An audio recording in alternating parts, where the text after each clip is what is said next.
welcome to the lecture number 7 in this course. In the previous lecture, we have introduced the notion of a random process. So, a random process is a collection of time histories, and at any given time t it is a random variable, and we can define a random process. A working definition for a random process could be that it is a random variable that evolves in parameter time t. The description of a random process requires the specification of multidimensional probability distribution functions, probability density functions, and so on and so forth. That means, since at every time t it is a random variable, we have a collection of random variables, and a random process is completely specified if this collection of random variables is completely specified.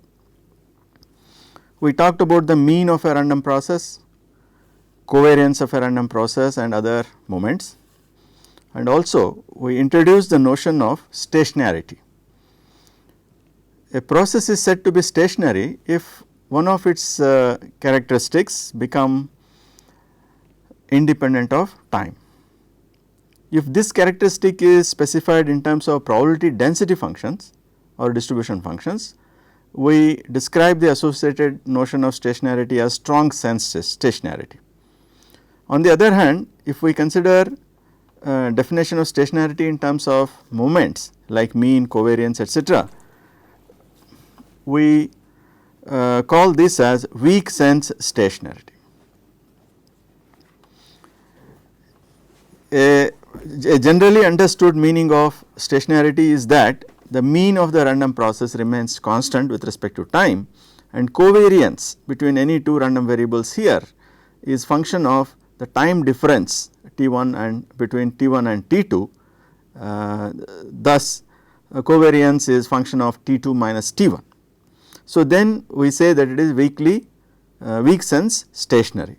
A Gaussian random process, as we saw, is, if it is weak sense stationary, it is also strong sense stationary.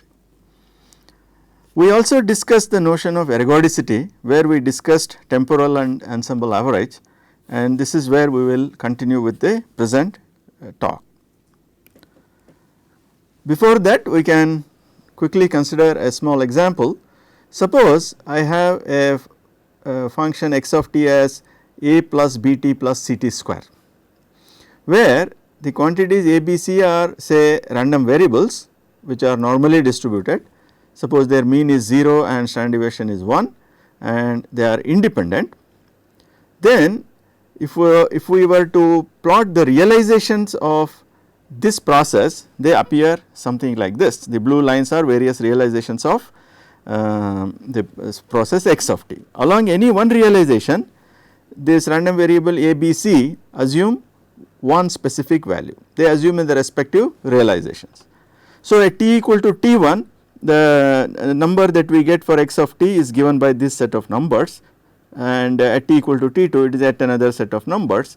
So, this is a random process. In fact, it is a non-stationary random process because its covariance is function of t1 and t2 and not t1 minus t2. So, its variance is a square plus b square plus t square plus c square t to the power of 4. So, it is a non-stationary Gaussian random process. Now, we were discussing the notion of ergodicity. So, the basic notion here is associated with equivalence of temporal and ensemble averages. So, this direction we called as ensemble direction, and this direction we called as temporal direction. So, at t equal to t1, if we look at realizations of x of t along the ensemble, we get x of t1 here, one number here, one number here, one number here. So, when I take any moment or when I find any average, it will be with respect to these realizations. Now, if I have only a single realization, I can as well consider an average across the single realization. That is, as I move along this time axis, I start getting different values of x of t. In the same sense as I move along the ensemble direction, I will get different values of x of t. Now, an average along temporal direction if it is equal in some sense to an average along ensemble direction, we say that the process is ergodic. The notion of ergodicity is associated with the characteristic that one has in mind while describing the equivalence of ensemble and temporal averages. So, if we consider if x of t is a sample realization of a random process x of t, we can define a function g of x of t and consider its time average as the integral 1 by t 0 to t g of x of t dt. If x of t is an ergodic random process, the notion is that this ensemble average is equal to this time average. So, in what sense it is true is what we should clarify further. Now, if g of x of t is simply x of t, we talk about time average of x of t being this, and this should be equal to the ensemble average, that is the expected value of x of t. Then we say that the process is ergodic in mean. Similarly, ergodicity in mean square would imply time average of x square of t, which is given by this, must be equal to expected value of x square of t. So, one could also discuss ergodicity in autocorrelation by considering the time average of the product x of t and x of t plus tau, which is this, and if this is equal to the expected value of x of t multiplied by x of t plus tau, then we say that x of t is ergodic in autocorrelation. So, what exactly this means?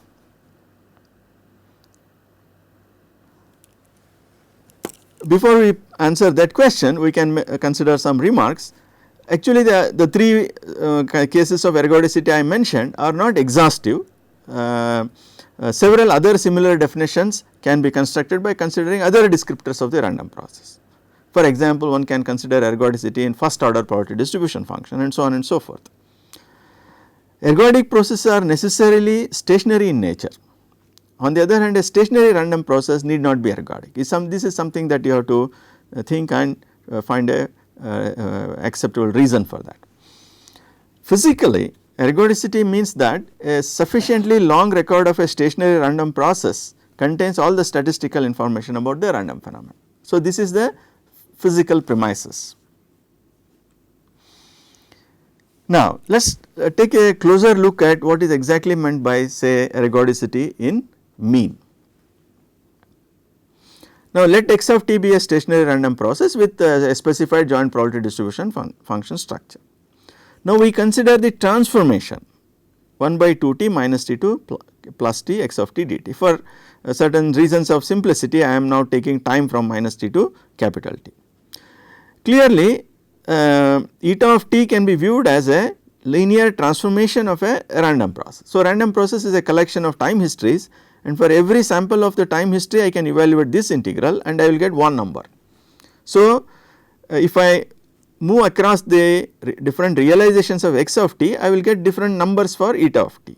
Then therefore, eta of t can be thought of as an outcome of a random experiment, and therefore, it itself is a random variable. Now, on the other hand, if I now consider since this is a random variable, I can consider its expected value and its variance, and the expected value is given by this. Now, on the other hand, the expected value of the random process itself, you see, is a parameter eta. This is a deterministic quantity. Now, when I say we are talking about ergodicity, we are trying to equate in some sense a random variable with a deterministic constant. That is acceptable if the variance of this random variable becomes small or goes to 0. When it is exactly 0, we can, as you know, a random variable whose variance is exactly equal to 0 is a deterministic quantity. So, it is of interest to compute the variance of this quantity, and that becomes a double integral, and it is given by this integral, and with certain simplifications we can reduce it to a single integral, and this is the expression for the variance. Now, we say that x of t is ergodic in mean if IFF means if and only if this, as limit t tends to infinity, this time average becomes an ensemble average eta, and not only that, the variance of eta t goes to 0 as this length of the record goes to infinity. So, then we say x of t is ergodic in mean. That means, if you happen to know all the complete characteristics of x of t. These are the conditions under which we can call x of t as ergodic in mean.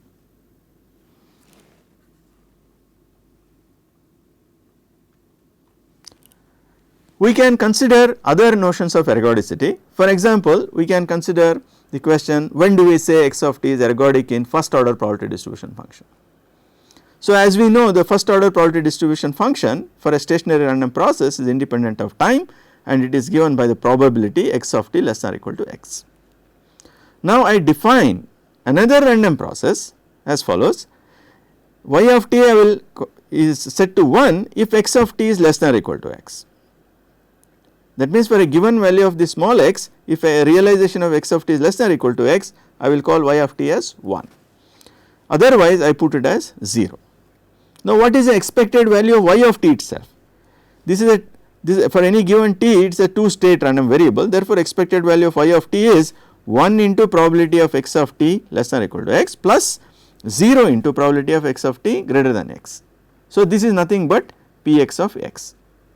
That means, I have now introduced another random process y of t, whose property is that its mean is the probability distribution function of the process x of t. Okay? Now, since I know what is meant by ergodicity of a random process in the sense of a mean, now I can define x of t is said to be ergodic in first order probability distribution function if y of t is ergodic in mean, because mean of y of t is nothing but the probability first order probability distribution of x of t. Therefore, the condition for ergodicity of x of t in the sense of first order probability distribution is equivalent to ergodicity of y of t in the sense of its mean. We can extend this notion. For instance, if you want to now discuss ergodicity in the sense of autocorrelation, we can introduce now another random process phi of t, which is the product x of t into x of t plus tau. What is expected value of phi of t? It is expected value of x of t into x of t plus tau, which by definition is the autocorrelation of the random process x of t. Now, extending the logic that we just now described, we will say that x of t is ergodic in autocorrelation function if phi of t is ergodic in mean. So, the condition for a random process to be ergodic in mean are already spelt out. So, those conditions now I have to work out in terms of this quantity. Okay. Again, let me emphasize, this conditions for ergodicity I am describing can only be verified if you happen to know the complete description of x of t. These conditions are hard to verify if you are dealing with data, because you will simply have a single record and you have to go ahead with a pragmatic assumption that x of t is ergodic.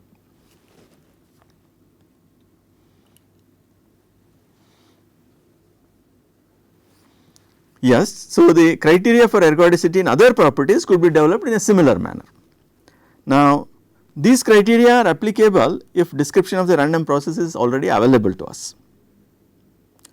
The notion of ergodicity plays a crucial role in relating observed data to mathematical models of uncertainties. So, it really relates data to mathematical models. So, therefore, it is a very important concept in the context of engineering applications.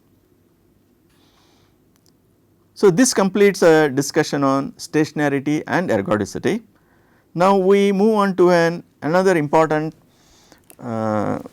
description of random processes, namely frequency domain representations of random processes. As we all know, in deterministic time history, study of deterministic time histories, the notion of frequency plays a crucial role. So, the question now that we are asking is how we can extend these notions to the case of random processes. To begin with, what we will do is we will simply consider deterministic functions. So, let x of t be a deterministic function of time. For the purpose of this discussion, we can classify x of t into 4 types of signals. I will call time history as a signal. we say that x of t is periodic if x of t plus nt is equal to x of t. That means for some capital value of for some value of capital T, the signal simply repeats. Then we say that signal is periodic.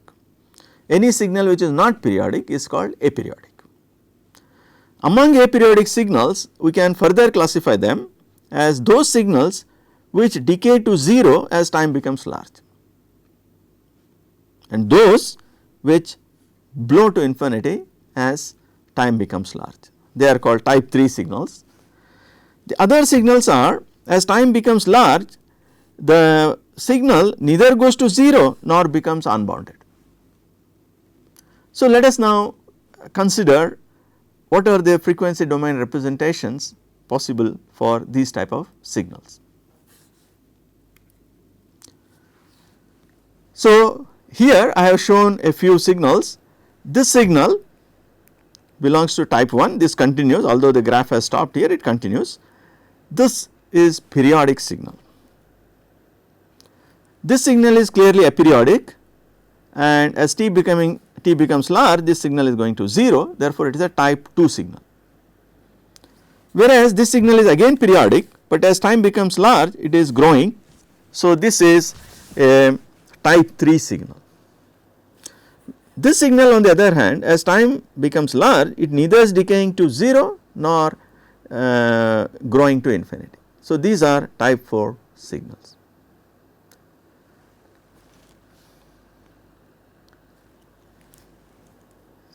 These type 4 signals are of fundamental interest to us in the context of description of random processes, especially the stationary random processes, because samples of stationary random processes belong to type 4. For type 3 signals, there is no hope of any kind of frequency domain representation. So, you have to deal with these problems exclusively in time domain. For example, there is an explosion or a blast, that kind of situations, we are dealing with type 3 type of time histories, and it is only the time domain which helps you to tackle these problems.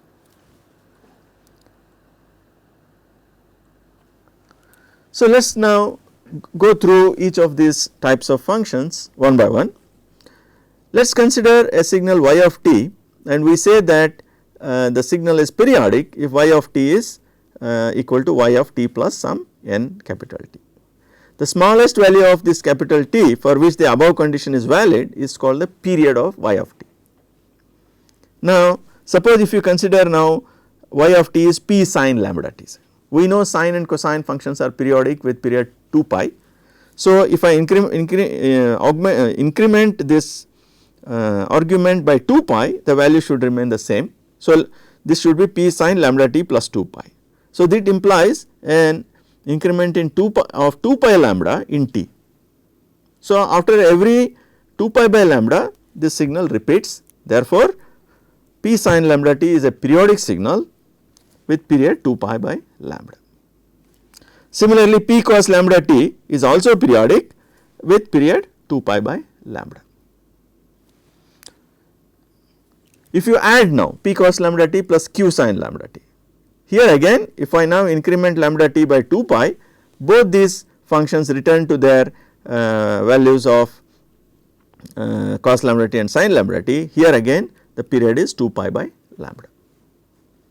How about p cos 2 lambda t? P cos 2 lambda t is p cos 2 lambda t plus 2 pi. Therefore, what is increment in t? It is actually pi by lambda. So, p cos 2 lambda t is periodic with period pi by lambda. So, if I now add p cos lambda t plus q cos 2 lambda t, what will be the period? It will be 2 pi by lambda. Now,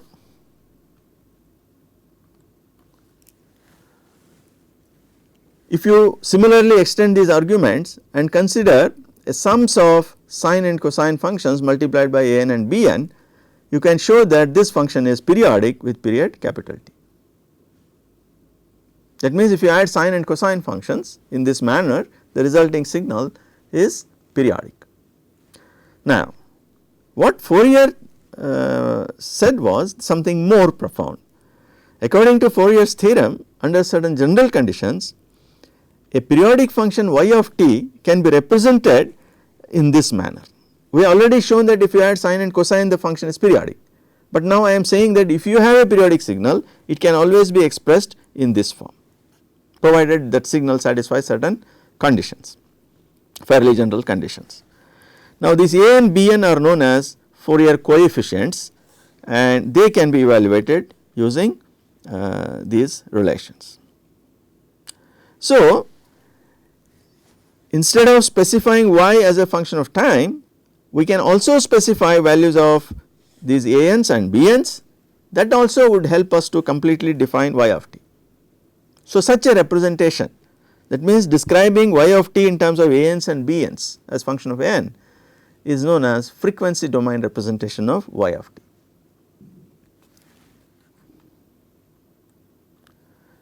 Here we have used sine and cosine functions. Since we know that sine and cosine functions are related to complex exponentials through these relations, so for sine and cosine functions I can make these substitutions. For cos lambda, cos of this argument I am replacing in this, and for sine theta I am replacing this, and I get the expression for Fourier series in this form. We can do slight rearrangement of these terms and express y of t in terms of complex exponentials and complex coefficients. Alpha n in this case is related to a n and b n through this relation, and it is complex valued and it is given by this, and this also is equivalent Fourier series representation of y of t, but it is not now in terms of sine and cosine functions, but in terms of complex exponentials.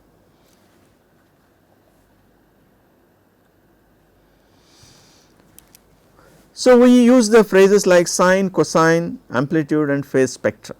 The word spectrum means on x axis we have a frequency parameter, okay. So x of t is periodic, let x of t be periodic with period capital T, therefore I can write it in a Fourier series as shown here, and an and bn can be evaluated using this formula, and the plots of an and bn as a function of omega n are called respectively the Fourier cosine and sine spectrum. Similarly, if you plot square root of an square plus bn square as a function of omega n, this is called the Fourier amplitude spectrum, and the plot of tan inverse bn by an as a function of omega n is called the Fourier phase spectrum. So these amplitudes, sine spectrum, cosine spectrum, amplitude spectrum and phase spectrum are alternate representations of x of t. This is very important in the analysis of dynamical systems, as you would see later when we start discussing problems of random vibration.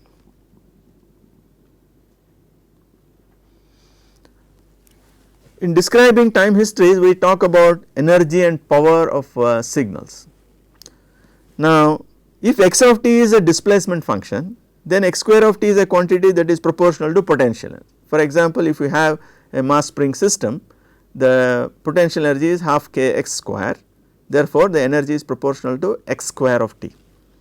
Similarly, if x of t is velocity, then x square of t will be a function that is proportional to kinetic energy, because half m x dot square is is kinetic energy, therefore x square of t is proportional to the kinetic energy. We call this integral 0 to infinity s tends to infinity x square of dt as a total energy in the signal.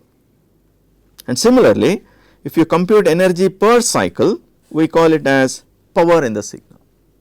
So we talk of energy and power, which seems to be mechanical quantities even for signals which may not have this meaning of being displacement or velocity. X of t could be, for example, road roughness or wave heights and things like that, where t of course will not be time. Even then we call these quantities as total energy and total power, although the notion of energy and power is not immediately apparent if you talk about road roughness or rainfall or temperature and things like that. This is a matter of nomenclature that we have to accept. Now let us consider for periodic signal what happens to total energy and power. Now this total energy 0 to s x square of t dt, it will become unbounded because the function is periodic. As if you square it and go on finding the area under the curve for increasing values of S, that integral will go on becoming large and it eventually diverges. So, this is not a very useful concept in describing x of t. In the sense, if there are two periodic signals, say x of t and y of t, for both these two signals, the total energy as S becomes large will go to infinity, and this number is no longer able to resolve differences between x of t and y of t. Therefore, in that sense it is not a useful concept.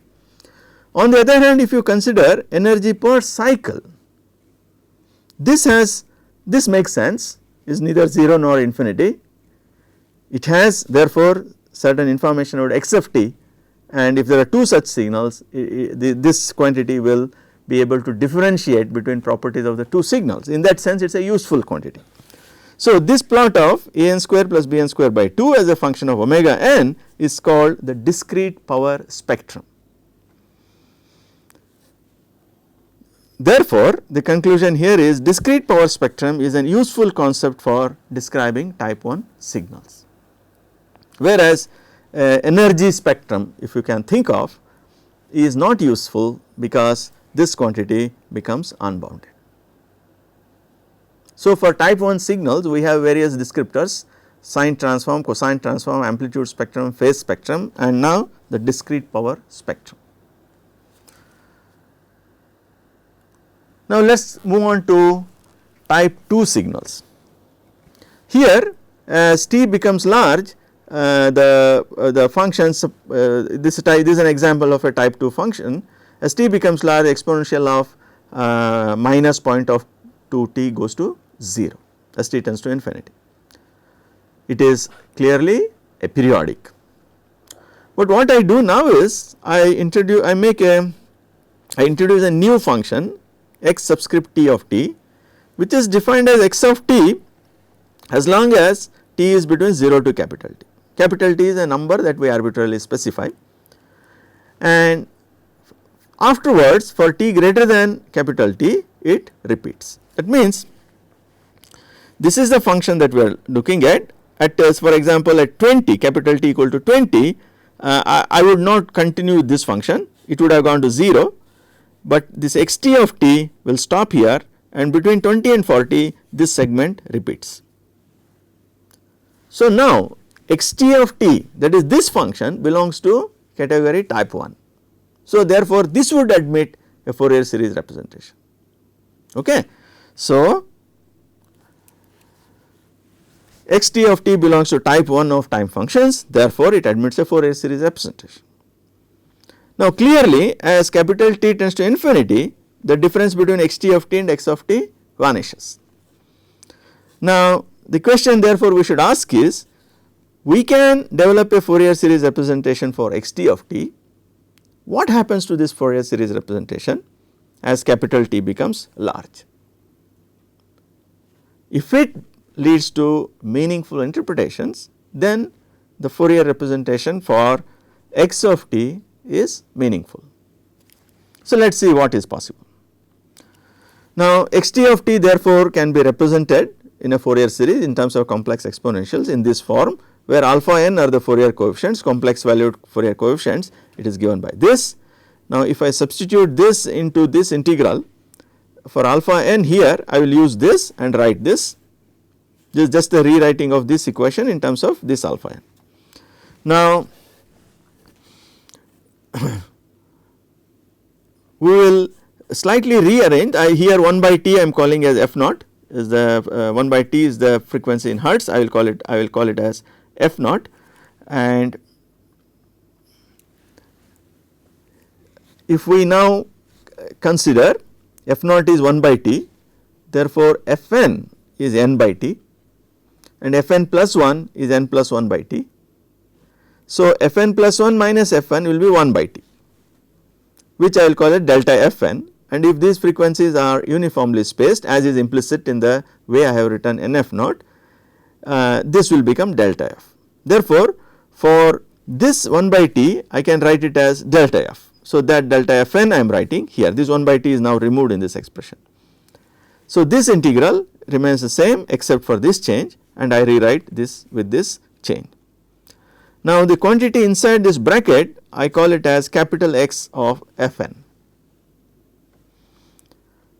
Now, as delta Fn goes to infinity, that means what is delta Fn? 1 by T. As T tends to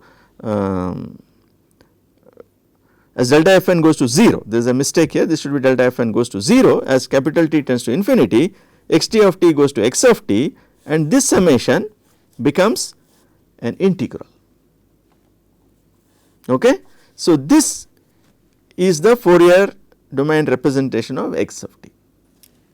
That means, the summation in Fourier series now becomes an integral, and this leads to the notion of what is known as a Fourier transform pair. So, x of t is given by x of f exponential this, and x of f itself is derived as shown here. So, we say that x of t and x of f form a Fourier transform pair. Now, let us consider what happens to power. Now, the signal is periodic, therefore, if I now consider 1 by t 0 to t x square of t dt, what happens is this integral 0 to t x square of t dt as capital T becomes large will go to 0, because x of t is decaying to 0 under certain conditions. Now, therefore, a finite number is divided by denominator which is capital T, which is becoming unbounded. So, this quantity goes to 0.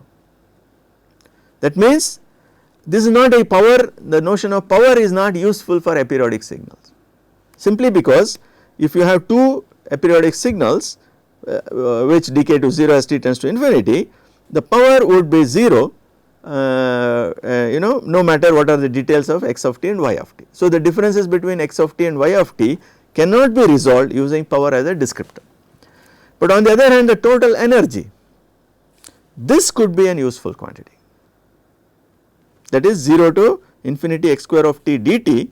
If it is finite, then the description of x square of t, that is energy spectrum, is a useful concept for aperiodic signal. So, for aperiodic signals I have a Fourier transform and the notion of an energy spectrum, which are useful.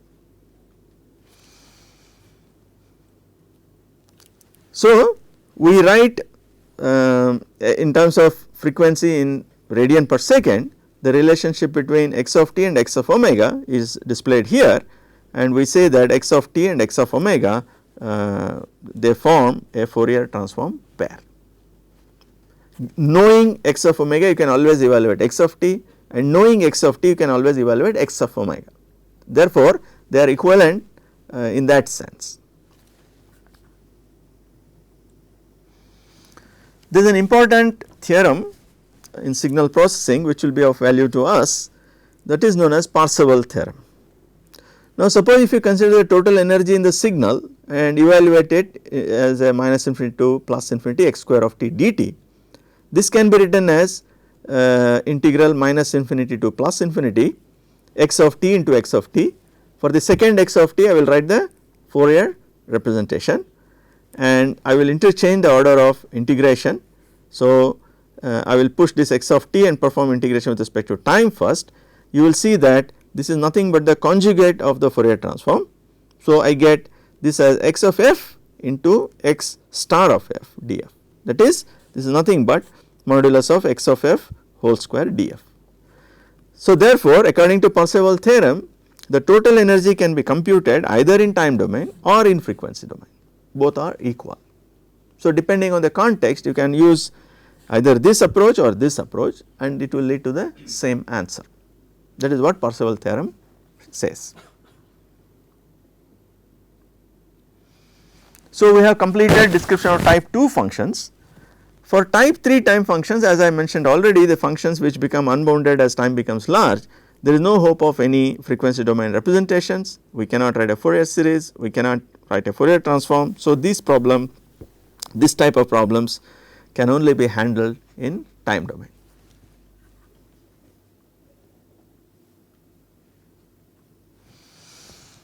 Now, we move on to type 4 signals. What are they? They are the signals which neither decay to 0 nor grow to infinity as time becomes large. Here I can introduce x t of t equal to x of t as I did for periodic signals. I can still define x t of t. Now, we can define the Fourier transform of x t of t as in terms of these integrals. If we now consider total power,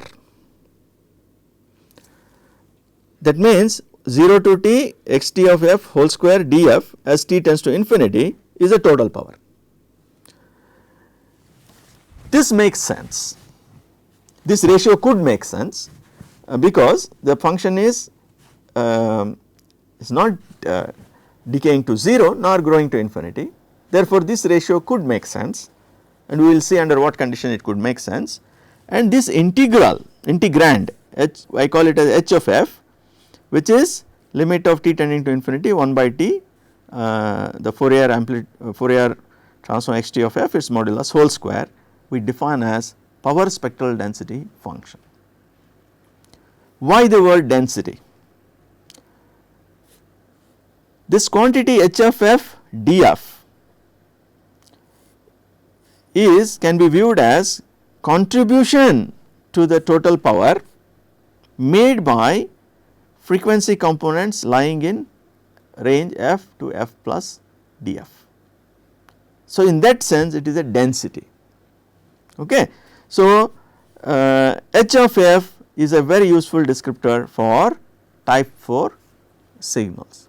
You can verify that energy would not be useful in this case, I leave it as an exercise. Now, let us consider a new type of functions. I have introduced only 4, now I introduce the 5th type. Here x of t is a stationary random process. That means x of t is a collection of time histories. Okay. Let it have 0 mean, and if you consider samples of x of t, they belong to type 4 type of time histories, because samples of stationary random processes neither go to 0 nor go to infinity as time becomes large. So, since each realization of x of t belongs to type 4 of time histories, for each sample I can define a power spectral density function as I did for a single type 4 function. Now, this leads to the notion of power spectral density function for a random process. This we define as Sxx of f as limit t tending to infinity 1 by t. This is the ensemble average across ensemble of realizations of power spectral density functions of corresponding to individual realizations of x of t. So, this is an ensemble average. So, this quantity is defined as a power spectral density function of x of t.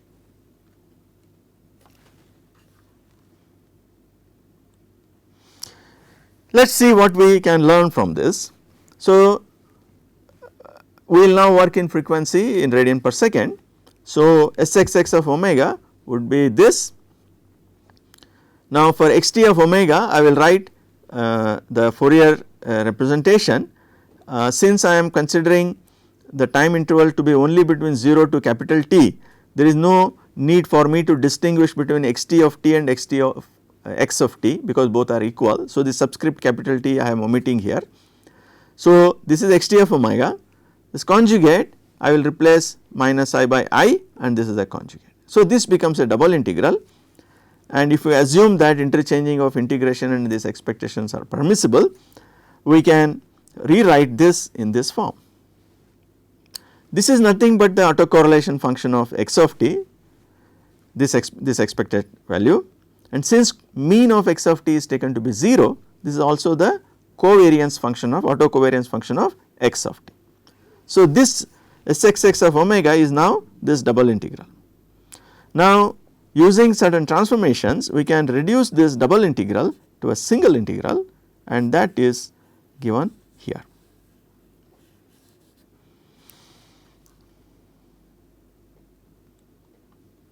Now, if we look at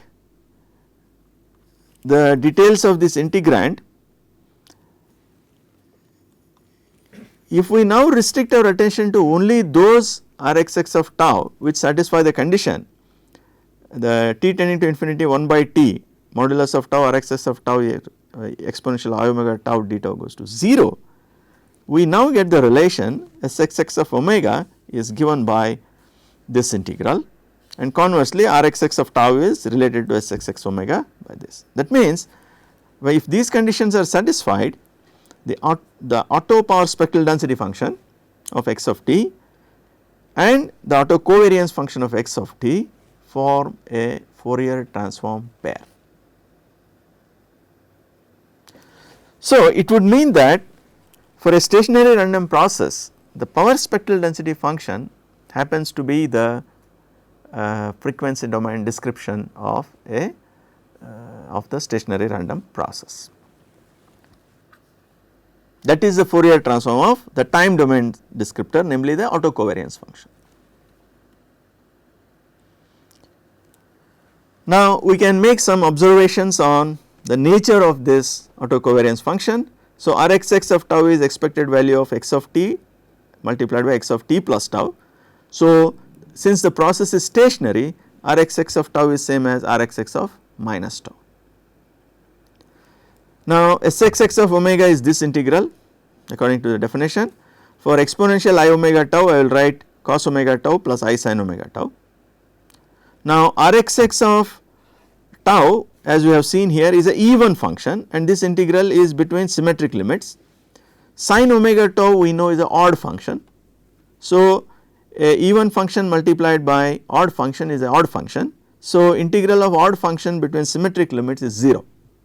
So, this integral now simply becomes this. So, this the imaginary part of this is 0. So, Sxx of omega is indeed a real valued function. So, again, since this is a even function and this is also even function, instead of integrating from minus infinity to plus infinity, I can integrate from 0 to infinity and multiply this by 2. So, the relation that we saw here, that is Sxx of omega Rxx of tau in terms of complex exponential, now can be expressed in terms of cosine functions in this form.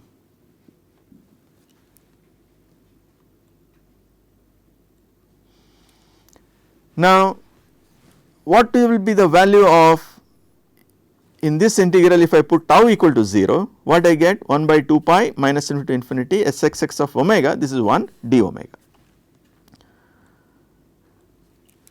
What is Rxx of 0? It is nothing but the variance of the process. Since process is stationary, it is independent of time.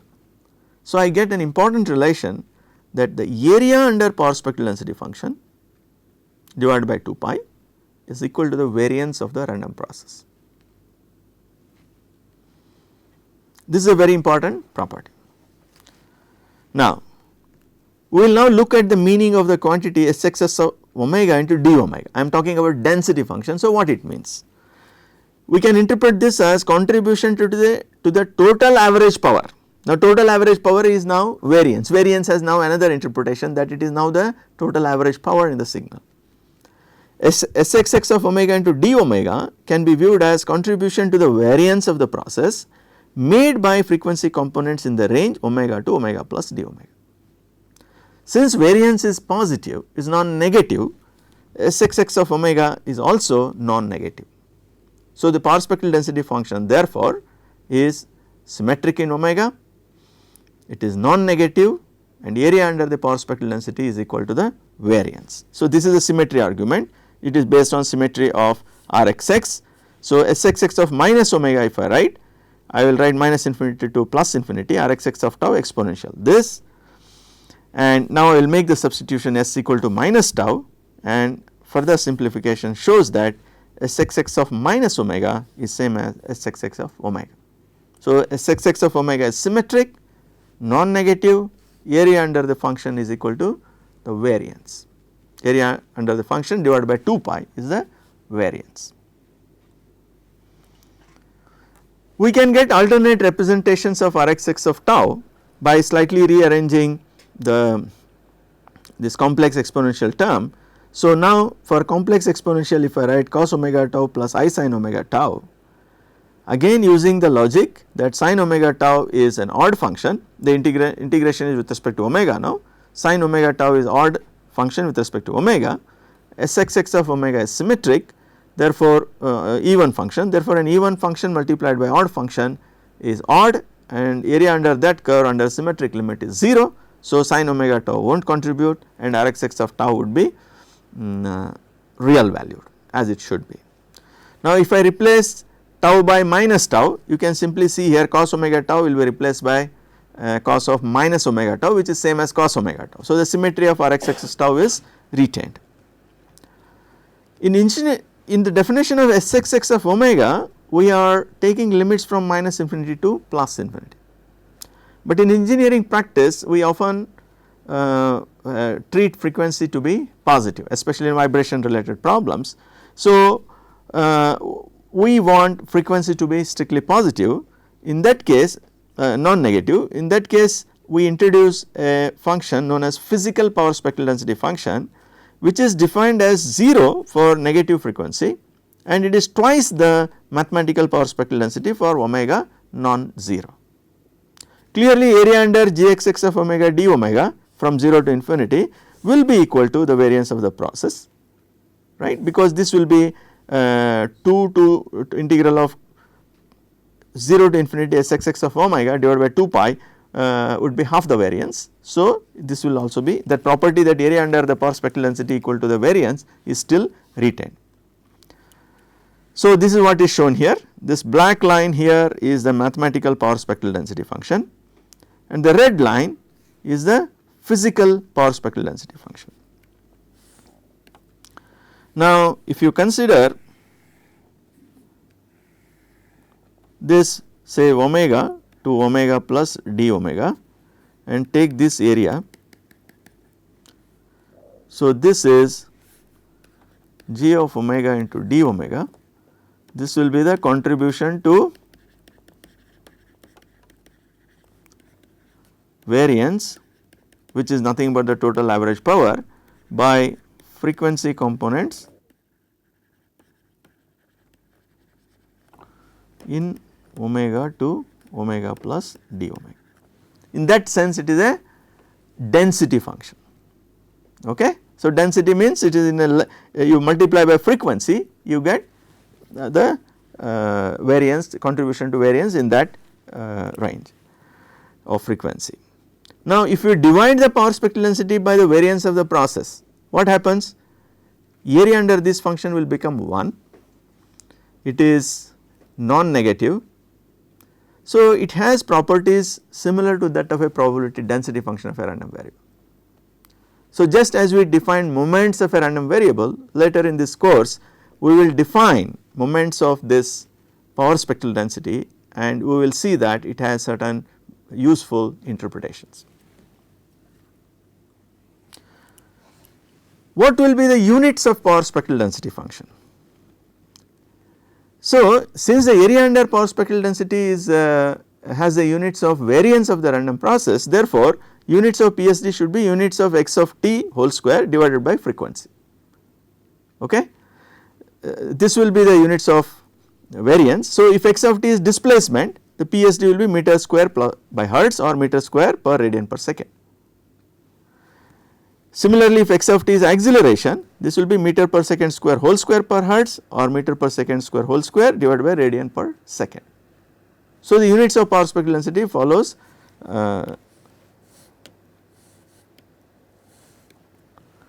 this I mean it will be according to this.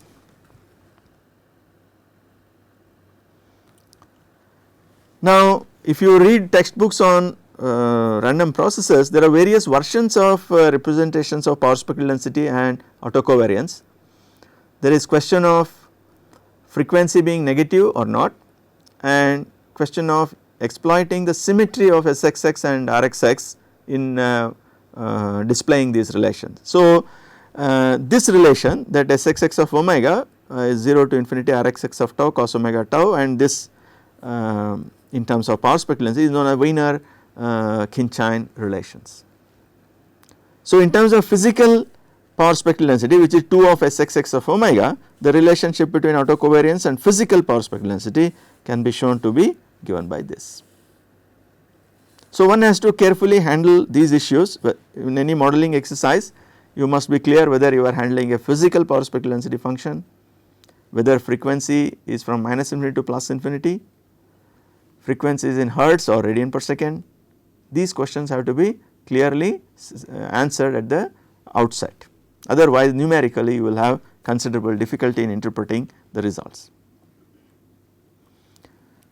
So, here I have tabulated some relationship between a few autocovariance functions and their Fourier transforms.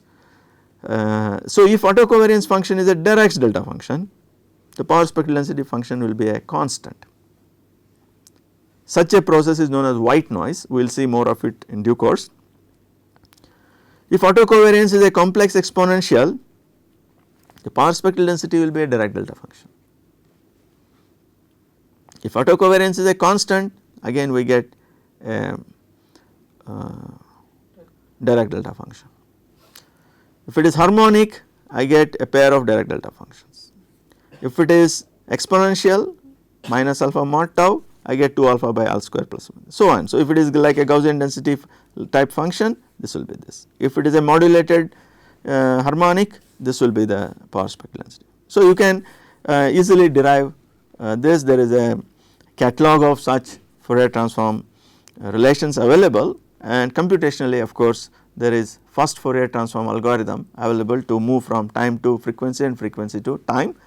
Therefore, this representation can be derived even if the autocovariance and power spectral density functions have more complicated descriptions.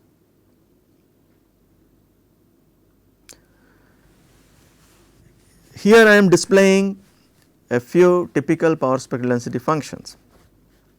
In random vibration analysis, as you would see subsequently, the power spectral density function becomes a very valuable modeling tool. So, for wind velocity, the load is described in terms of power spectral density function. If it has a non-zero mean, the mean has to be separately described. This is the stationary component of wind velocity, and a typical plot of this function is shown here, and the units of power spectral density will be velocity square divided by frequency, which is in hertz. So, this will be meter per second whole square divided by hertz. This will be the units of the power spectral density function in this case. You will see that wind velocity has typically has significant power in low frequency regimes.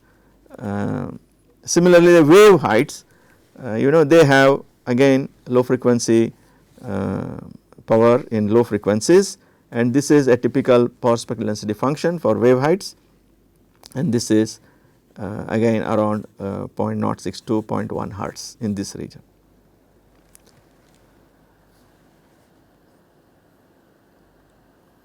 If we look at earthquake loads, this is a typical power spectral density function.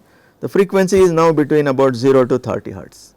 So, the peak here is around 10 hertz in this example, and the units in this case would be meter per second square whole square divided by hertz. This is a form of the power spectral density function. Later in the course we will actually see how this form is arrived at based on certain physical arguments. If you look at these three functions together, you will see that if we are looking at engineering structures whose natural frequencies are in this region, say 5 to 10 hertz or 12 hertz, they are prone to the dynamic effect of earthquake loads. There is a possibility of resonance because the input signal has significant power in frequency ranges where we expect the structures to have their natural frequencies. So, earthquake loads are going to affect the wide range of structures whose natural frequencies lie in this region. Similarly, if you are looking at structures tall structures like chimneys, and long span bridges, etc., their frequencies are likely to be less. The fundamental modes are going to have low frequencies. So, consequently, they are prone to the dynamic effect of wind loads. So, we can think of the notion of resonance that we have talked in the context of harmonically driven linear systems. We can extend that notion for resonance in randomly driven systems, where we now look at the power distribution as a function of frequency and infer on possibility of occurrence of resonance. A last category of random processes that we will discuss in this talk is what are known as evolutionary random processes. Suppose if we define x of t as v1 of t for t equal to t1 and v2 of t for t greater than t1, where v1 and v2 are 0 mean stationary random processes with different power spectral density function. So, I can write the power spectral density of x of t to be s v1 of omega if we are in this time region, or it is this if we are in this time region.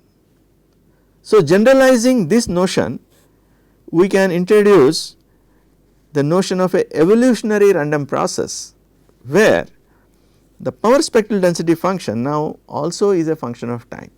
This time dependency in some sense captures the non-stationarity in frequency content of the signal.